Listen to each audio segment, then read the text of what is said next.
and welcome to the latest edition of The Basement Marketer. My name's Kevin DeLong. I'm your host. We don't have any guests scheduled for today, but we're going to go and rock this thing out regardless. So what this podcast is all about, so you guys have some understanding, is we give away free marketing, business sales type advice, just stuff that we've learned over the years. And obviously, in full disclosure, I own a marketing company with sales team. So we got some experience in this area to help you guys out. If you're struggling or need some fresh ideas, hopefully that some of the things that we talk about here will help you out. That's the main goal anyway, is to obviously help small business out. Because I remember the early days, and not so long ago days, where if you're an entrepreneur at all, you understand this. And I heard Gary Vee say this just the other day on I think it was an Instagram post that I saw, story, reel, something like that, where he was going like, being an entrepreneur is just like getting punched in the face, which is so true. It is just like being punched in the face, and punched in the face often. It's a roller coaster ride. If you've never owned a business yourself, again, I don't want to discourage anyone, because I couldn't go back. I don't think I could go back working for someone. I could if I had to, but I wouldn't want to, because I love running this business. I absolutely love running this business. We have 1, 2, 3, 4, 5, 6, 7, and myself. Yeah, seven people here now. It started off with just me, hired some contractors, and then moved up, brought my first person on after that. And then it got even scarier, because then you're responsible. At least I feel that way, where you're responsible for those who work underneath you. And it's scary. Now that we have 7, man, that's a lot of scariness going on there. But anyway, again, I don't want to focus on the negative stuff, because, man, these people that work here are just phenomenal. They're awesome people. Man, I'm excited every day to come down to work. And again, my offices are down in my lower level of my house. Yes, my basement, hence the title of this podcast called The Basement Marketer. And everybody's remote. Everyone's here in the U.S., but everybody is remote. They all work from their own house. They can really work from wherever, which is, I think, personally, is kind of the modern workplace, is go wherever you like. That way, if you got kids at home, you need to take care of them, right there. You don't got to pay for crazy expensive childcare, stuff like that. It's all right there. Anyway, on to the topic of the podcast today, is all about reviews, right? And the vital role that online reviews have in a business. I think it's a topic that's really overlooked way too much, way too much, that businesses go, oh yeah, we'll get some reviews at some point. But think about how you do business, right? If you are the type of person, and I know I am, I look at reviews first. Not first, but I'll look at the product or where I'm going to buy first, especially on Amazon. Right, if I'm over there looking to buy something on Amazon, I'll scroll down to look at the reviews. Now, we all know, if you don't know this, some of the reviews can be faked, which is sad. There are some review houses on the planet out there that will give you a bunch of great reviews, but don't ever do that. That's a horrible thing to do, because it'll just come back and bite you in the long run. But I go and I look at the product, see if that's what I like, and see if it fits the problem that I'm having, or it solves that problem. Then the very next thing is I go to reviews. Instantly go to those things. That way I can see if someone else has had a bad experience, great experience, or just a kind of a so-so experience. And it gives me, a sense of security, knowing that other people are having good experiences. I do the same things with other businesses, not just Amazon. I made a really large purchase for the company with a company that was helping me hire sales folks, right? And it was they specialize in helping you recruit in and helping you build not just recruit in, but help build an infrastructure to train your salespeople. It was a lot of money. It was a big chunk that we put down on this. And obviously, I was doing what I call due diligence. I was looking up the owner. I was looking up the history. I was looking up how long they'd been in business. There's a lot of things I was looking at, but nothing was more important to me than the reviews. And luckily, this company knew that. They knew that in advance, and they had video reviews, not just stuff printed out that you can fake and show on your site, but they had actual video reviews as well. Now, Google reviews are a little different animal. It's harder to fake those, but just ones people type out on their website. You guys have probably seen them. You've been to these websites where it's some company that doesn't even list a phone number, or maybe someone overseas. Who knows where it's at? And they're just kind of out there, and that doesn't lead to the trust, right? And that's what we're going to talk about, is kind of the power of these reviews and how to boost your business with them and how to use them appropriately. Do you ask everybody for a review? I would say yes.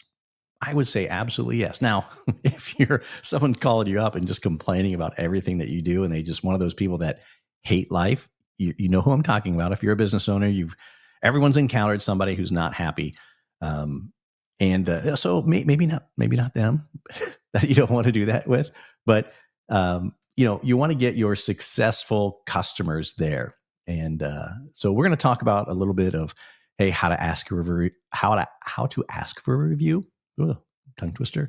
And then when should you ask for the review? Should you wait till like your services, they've been using your services for a while? Do you wait maybe a full few months, depending on what you do? If it's just a product, when's the best time? Well, we're going to hopefully answer a little bit of those today in today's episode. And there's just so many different review places out there. There's a ton of them, right? So you have obviously Google, which is one of the largest ones out there, but it's not. I don't know if it is the largest, but it's right up there, right? Everyone's looking at Google reviews, or trying to compare you when they do an internet search. They're looking for people that are giving bad, good, mediocre. At least that's the ones that I look at. All of them. I don't look for just the good. And you try to. You try to imagine and know why people give reviews. And more times than not, people will leave you a review completely unsolicited by you in one aspect only. And I think you guys have a good idea when that is. It's usually when something bad happens, right? Or communication fails. It may not even be something bad. It may be just a communication breakdown, and the customer has built this up in their head where it's something horrific, when really it's not. So this is why it's key to stay in communication with your customers throughout the first month or two of doing business with you, depending on completely what you're selling, or the experience that you have. If it's something like training that goes on longer than that, you want to stay in touch with them a lot longer than that. If it's just a small little product, maybe they only need like one touch point after the sale, something like that. Either way, you want to stay in touch with them. That way they feel like they know who to go to communicate, and it's less likely that they're going to leave you a bad review. Because if you get a bad review on any of the top platforms, it is nearly impossible to get that removed. Well, if not impossible, it pretty much is impossible to get those reviews removed. And so we'll talk a little bit about what do you do if you get a bad review? What's the best method to take care of that? Here's my thoughts on bad reviews, because they're going to happen. They do happen. And I'm actually a little suspicious when I see a company with no bad reviews at all, or at least not one like 3 stars at least, right? I mean, nobody's perfect. At least that's the mindset. It's a horrible mindset to have. Maybe there's some phenomenal businesses out there that always get 5-star. That's awesome if there are, but I'm a little suspicious. Of course, that has to do with my past career. But someone's going to have a bad experience, or someone's just going to be plain old mean. It happens. So what do we do about some of those bad reviews? Well, if it's just a plain old mean person, there's not much you're going to be able to do about that, except try to reach out to them as soon as you can, right? Reply to that review. And a lot of people don't think, whether good or bad, replying to reviews are important. It is. It's critical. Google recommends it. They will boost you up if you are replying to your reviews. So you can 100% should do that, especially with Google. right? Now, obviously, there's Yelp. Facebook reviews are really big. And depending on what industry you're in, there's a lot of different review platforms out there. Like Angie's List is one that has reviews and things like that.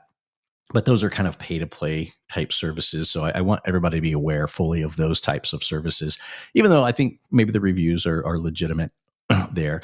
But how those types of services work is that the vendor, like if you have a roofing company, for example, and you're on Angie's List, you have to pay, number one, to be on that list. It's not just, hey, we're going to review you for free. No. And then it's a pass of leads to you. So that's the reason these companies go on there. And it costs those companies either, and again, I don't want to call out just one, there's a bunch of them out there. It costs them every lead that they get sent. And the trick is some of those services, they send them out to multiple companies. And it's like whoever calls them first wins, right? They get that lead. So if you've ever gone and looked for services through one of those companies and you get 50 calls from 50 different companies, that's why, because they're farming your information out to these companies that are paying them to basically sell their information to them so they can catch a lead from you. And that's pretty common in marketing. I personally hate that. I would rather do a Google search and try to find someone local to me. To do that, opposed to use those types of services, just because of, man, so many calls that you get. But anyway, and again, it's a pay to play type service, but things like Google, Yelp, things like that. Now, obviously Yelp has some free services, paid services, same thing with Facebook. And those really are the ones I want to focus on here. Even though there's a ton of them. Again, don't get me wrong. I'm not trying to say the other ones aren't worth anything, but I want you guys to be aware of them. So what to do with a bad review?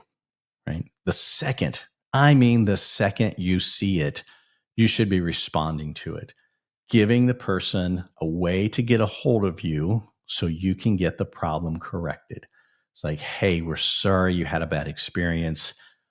Please give us the opportunity to make this right, to fix it. If you could get a hold of us at this number or at this email or whatever. If you know who that person is, sometimes it's really apparent, right? That you know who that person is. It's like, oh, that's, Fred. He was complaining to our guys when they were out there installing his toilet or, fixing his electrical, that he was already complaining. Reach out to them, especially if you're the business owner. This is important to do. And you say, Kevin, do I really need to do that for every one of these things? Yes. Every one of them, the second you see it, reach out, because only the person leaving that post can change it, right? And besides, you want to make that customer happy, right? Now, there's some jerks out there. I get it. There's some people out there that aren't necessarily happy people all the time, and they're just not nice. But you want to keep your customers as happy as you can. So reach out to them right away, or have someone. If you're a larger company, have somebody do it for you. Someone in customer success should be on the phone or emailing that person, whatever you have on file, if you know who it is. If not, definitely replying to that Google review. The second you see it, and you say, well, how in the world am I supposed to know all of these reviews? Say we get 5 or 6 reviews a week or 5 to 10 a month. I don't have somebody just watching these things. Well, there's a lot of different things out there that you can use software-wise that will watch your reviews for you as well. When someone leaves a review, it'll send you a notification. It says, hey, so-and-so sent you a 5-star review. Awesome work. Good job. Thumbs up. But if they send you maybe 3 or below, you can also send an alert that says, hey, so-and-so sent you a 2-star review. Maybe you want to consider going to look at that and deal with it. And there's automations out there that do it. Now, obviously, again, like always, I don't want to sell or pitch our product to these. I'm just going to give some free advice out here. We have a piece of software called Reach Penguin. It does this for you. It's the exact same thing. That'll help alert you that these things are going on. But there's a ton of them out there that will help you with that as well. Just do a quick Google search and says, online reviews, how to ask for them, automations, things like that. And you'll find them out there because you need these things. I really like, and this is something we don't do, is the social proof ones. If you've ever seen those, like when you're on the site, it'll pop up in the lower corner and say, oh, so-and-so from, Texas just bought this product. And as you're on there, you're like, it's kind of giving you a sense of FOMO. It's like, oh man, all these other people are buying this like right now. I mean, you're on the site. Why wouldn't I do it?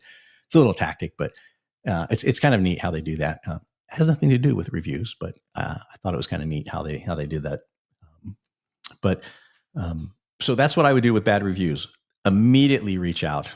And then once you correct the problem and hopefully you have satisfied the customer, you can ask them, hey, man, I hope we made things right. And since we have, do you mind changing your review on us? We'd really appreciate it. And, technically you're not supposed to offer them discounts or stuff like that in the future to do those, but, do what you can to get that thing changed. Do what you can to get that review changed. And usually if you make it right, and if that customer is happy, they have no problem going back on and changing that review. Keep your eye on it though, because they may tell you they're going to do it, and you may need to reach out a few days later. Hey, how's things going? You still happy with the way we resolved that problem? If you are, we noticed that review was still up.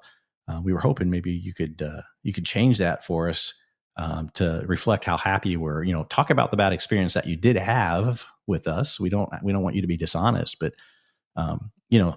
just make sure you mention how we corrected it and maybe change the review status on it. Things like that. Not really that difficult to ask for those things. It does take some time, but again, reputation online is really, really important. Really important. So that's kind of my recommendations of what you should do if you get a bad review. So what about the good ones, right? Those are the ones we really want, but people just rarely take the time out of their day to give the good ones. This is the challenge within business. It's usually when people have a bad experience, they think, oh, I'm going to go tell everyone what a terrible company this is, right? They're thinking of ways to get retribution or whatever it is, and they don't realize how bad that hurts that small business. Or maybe they do, and they're just out to get you. I don't know.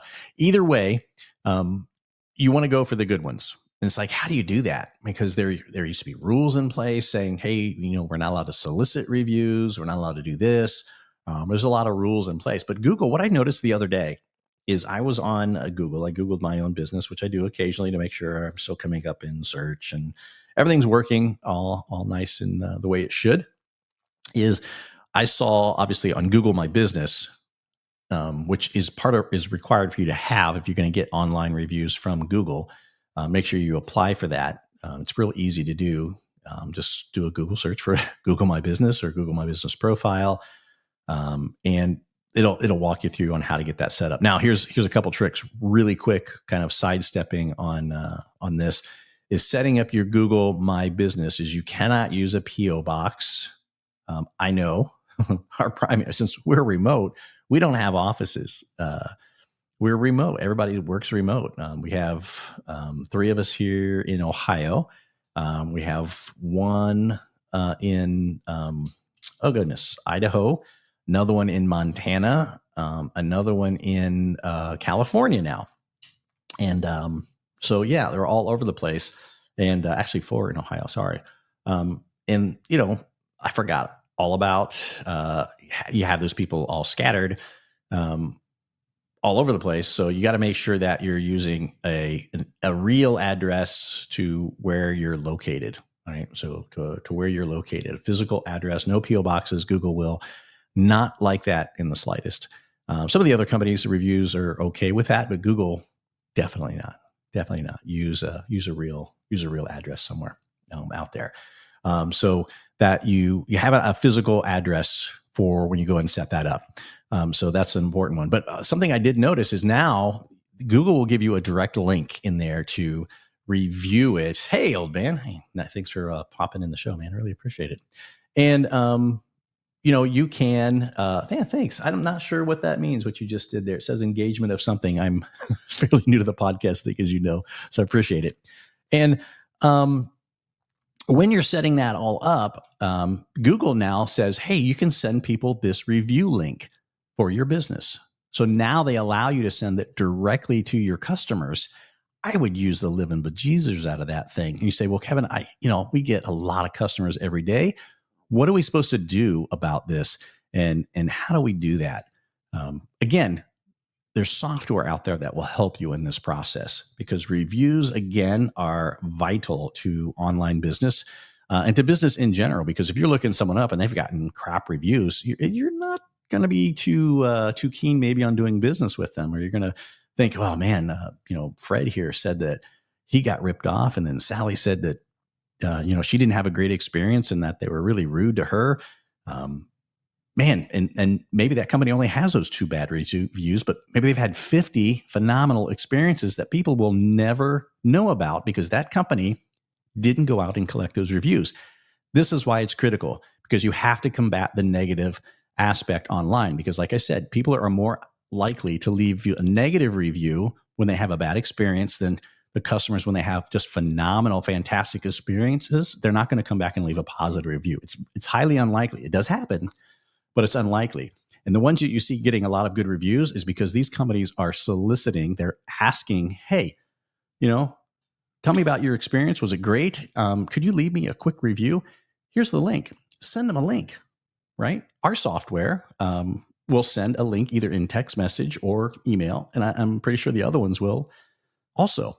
Or if you're old school and don't have software, just send them the link in an email. It says, hey, here's the link to leave a review on Google. We appreciate you doing so. I don't think you can offer monetization on those things. Like, hey, we're going to give you a percentage off or a discount, anything like that. Can't do that.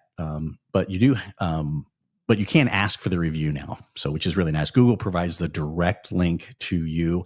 And I know Facebook also, you can get direct links out. And Yelp or whatever it is, the genre that you're in, because there's specific apps. Like if someone hired you again, I'm not picking on Angie's List, but if you use something like Angie's List, something like that, they have their own review system as well. I personally like to stick to the big couple 3 there, which is generally Yelp, Facebook, Google, and I think that's the main 3 that I'm concerned with personally, because those are kind of universal, right? They go across all the genres. I don't have to be just on Angie's List to look up a review on a specific company. I can see all the general ones. So that's what I do. And of course, Amazon's very specific to anything on Amazon. So that's what you want to do is automatically set this up in a piece of software that you can pull reviews from. So here's what we do at our company, just so you have an idea. This is not necessarily going to work for your company to do this in, but it will work, for your company to a point, depending on if you're in a service industry. Obviously, we're in a software and service industry. But if you're in a roofing industry, maybe you want to do something a little bit later. So the question is that I asked earlier is, when should you ask for that review? Here's my thoughts on it. As soon as they purchase the product or take possession of the product, as soon as you can. As soon as you can, get in there, because usually that's when someone's at their peak. They're excited to have the new product. They're excited about the experience that they just had. And hopefully your sales process was a great experience for them, or your purchasing process was great. That's when you want to get them for that review. So send that thing out right away. Now, if you have something different, right? Like, let me use an example here. I'm trying to think of multiple industries besides ours. Okay, so we just bought a car. My wife and I bought a car. I don't know. It was somewhere into February, like that. And we were all excited. It was a nice car. Of course, Jacob, our sales guy, bought my last car from him. He's just been phenomenal, and the whole staff over at this dealer, it's just great. They've always been phenomenal to us. And he asked me, I think it was the day after I took possession of it, or when we had signed it and drive it off the lot. That's when you get the new car smell still, right? You're still excited about driving the new car. And he asked us, hey, can you take a second to fill out this? He goes, he's willing to send me the link like right then. That's brilliant. That's super smart for business, is because he caught me at my peak in excitement, right? So I'm going to fill out them a great review because look, I got this brand new car, had a great experience. They even came back, believe it or not, check this out. When's the last time you heard of a car dealership coming back to you a day later before the paperwork was gone through saying, hey, we got you a better rate? That never happens, right? This happened to me from this dealership. They came back to me and goes, we managed to get you a better rate from a different bank. Can you come back in and sign your paperwork? I'm like, heck yes, I'll come right back in. I don't live a few blocks from the dealership. So I went back in, got a lower rate. I was even more happier at that point. So phenomenal review is what they got from me. I specifically called out Jacob, my sales guy, John, the sales manager, and I can't remember the finance guy. I think John was also a name of the finance guy. I called them all out because I had such a great experience. Still really happy with it. Now, the reason I haven't mentioned the company specifically, because it's been 2 months now, right? We're in our 2 months since we've got it, because we got it in February, and we were having some little issue with that the electronic display in the cars. It's doing some really freaky, I don't even know what to call it, glitchy type thing. It's flipping back and forth, doing some weird stuff. Anyway, they're really polite, coming back in, going to take care of it. Obviously, I got extended warranties and all that other stuff on it. But had they waited a month to 2 months to send me a review, do you think they would have got the same glowing review? Now that I'm having a little bit of an issue and I'm questioning, right? Maybe not. In my experience, I still love these guys. They're going to take care of it. I have no problem with that. But maybe not everyone is going to get that. So that's why you want to ask for that review as soon as they're at the peak of their purchase fulfillment. Okay. So I'll give you another example with us, right? We sell a product called Reach Penguin. It's software. It actually handles reviews for you. And it's got an onboarding process, right? There's an onboarding process inside of that we take our new customers through. Now, it's a pretty big piece of software. The reason being is, but it's easy to use. There's just a lot in there because it handles your social media. It handles email. It handles SMS messages. It's got a phone system in it as well. I mean, it's got all kinds of stuff. Anyway, I'm not trying to sell you on it. I'm just trying to sell it. There's a lot to this software. So we have to onboard our customers, right? Now, the peak excitement for them is during onboarding when they're discovering what they had just purchased and they're discovering new things that they didn't even know this thing did. Not at all. And they're thinking, oh, so that's our peak time that we want to send these out. So we plan this a couple days after the purchase. Once they get through what we call onboarding, we have an onboarding team that handles that. And then we're sending these reviews out to them. So we get good reviews back. Okay. And, sometimes, you send for every 20 to 30 you send, you might get one back. I pick up the phone and I call people. It's like, hey, we noticed we sent you this review out, and we really appreciate that you fill it out. In your early days, you got to do that. Get on them and ask for that review. Don't be afraid to ask. Just like asking for the sale, right? You weren't afraid to ask for that. Ask for the review because it is critical to your business, because people will look you up and see what kind of company you are. So that's really the pros of that and why you absolutely need it. And that's the power of those business reviews. Because if somebody's reviewing you, right, they're basically putting themselves behind you as a company. They're saying, yes, I stand by this company. They did phenomenal. And then maybe you want to, they gave you a good review, maybe here's something additional you can do. I'm thinking of this on the fly here, just as an entrepreneur myself, is maybe I'm going to call that person. I'll go, whether you're the business owner, small business, or whether you have some sales team, call them up and say, hey, we really appreciate the review. Thank you. Hey, do you think you could tell maybe 5 of your friends about us? Or anyone who's in the market for X product, whatever product is that you sell, send them our way. Can you offer a discount for referrals? Absolutely. Say, hey, we'll send you, a gift card, an Amazon gift card. We'll send you, if it's a service that you have, like maybe a car wash, something like that you own. Say, hey, we'll send you, or we'll give you your next car wash for free if you send us 5 people. How's that?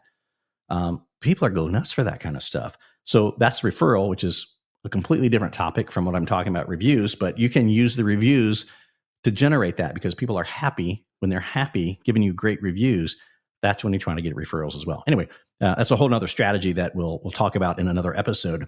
But that's really it. I want to keep these episodes down to 30 minutes. I'm now at 30 minutes right on the nose, which is 30 minutes, 10 seconds. So, hey, old man still here. Thank you very much, man. I just looked down and saw that you were still here liking the show. So thank you. I really appreciate that you showed up. So yeah, usually not a lot of people show up for the live show. They catch us in the replays, which is fine too. Again, this is just our attempt to give you guys some free advice out there and to running your business, tips and tricks to it. We do these every Thursday at 1 p.m. Eastern. So that's going to be the new goal, is every Thursday, 1 o'clock, do these. So again, I appreciate every guys listening. And if you need any tips or tricks to running a business, marketing your business, or maybe changing up your sales process a little bit, feel free to reach out to me. I'm out there on Twitter, LinkedIn, all that stuff. Kevin DeLong is my name. You can find me just under that, Kevin DeLong. Company name is Very Solutions, and Reach Penguin is the one product that we have that I was kind of referring to. Again, not a sales pitch, just trying to help you guys out. There's a million tools out there. So guys, good luck in business. Stay strong. Being an entrepreneur is challenging most days. And some days you're going up that hill on the roller coaster. Some days you're coming down that hill. Either way, stay with it and learn as much as you can about running that business. Thanks, guys. We'll catch you all again next week.